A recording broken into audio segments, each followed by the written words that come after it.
membagikan penuntun praktikum biologi sekolah yang telah saya buat berdasarkan hasil analisis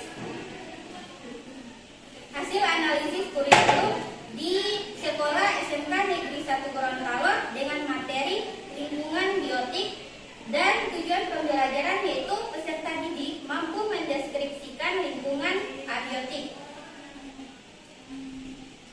Sebelum masuk pada judul praktikum, kita ketahui dulu lingkungan abiotik itu merupakan komponen tak hidup dalam suatu ekosistem. Nah, judul praktikum yang saya ambil di sini yaitu pengaruh suhu dan kelembapan di lingkungan terestrial dan akuatik.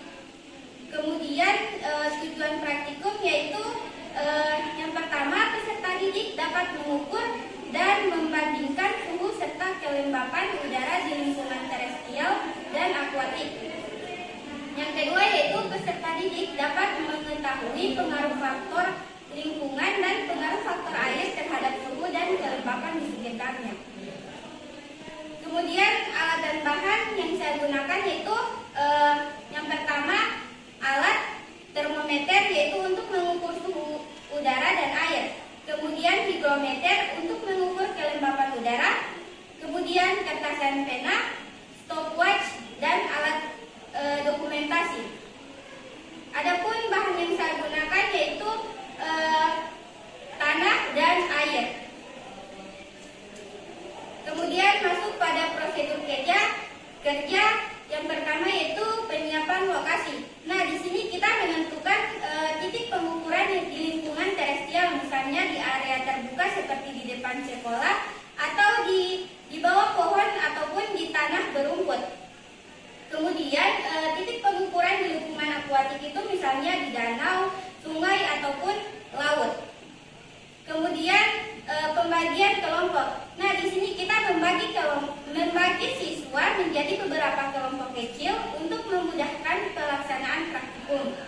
Selanjutnya yaitu pembagian tugas. Di sini kita menentukan tugas masing-masing anggota kelompok. Kemudian masuk pada pengukuran di lingkungan terestrial dan akuatik.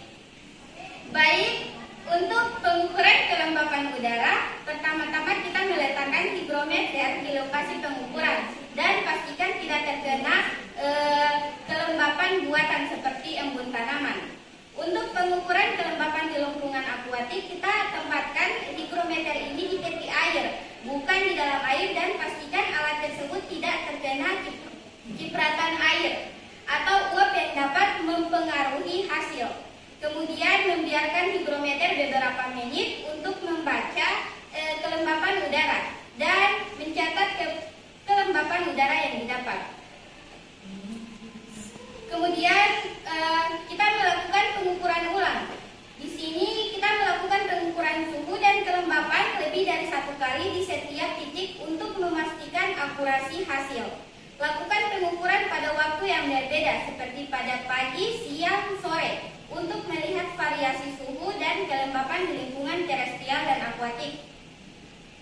Selanjutnya yaitu menganalisis data. Di sini kita membandingkan hasil pengukuran di lingkungan terestrial dan akuatik dan didiskusikan perbedaan suhu udara, suhu air, dan kelembapan udara di kedua lingkungan tersebut. Kemudian jelaskan faktor-faktor yang mempengaruhi perbedaan tersebut seperti penyerapan panas oleh air, peran vegetasi, dan intensitas cahaya. Kemudian membuat kesimpulan tentang bagaimana suhu dan kelembapan mempengaruhi kedua lingkungan. Baik, itulah hasil presentasi saya mengenai penuntun praktikum biologi sekolah. Lebih dan kurangnya saya mohon maaf. Assalamualaikum warahmatullahi wabarakatuh.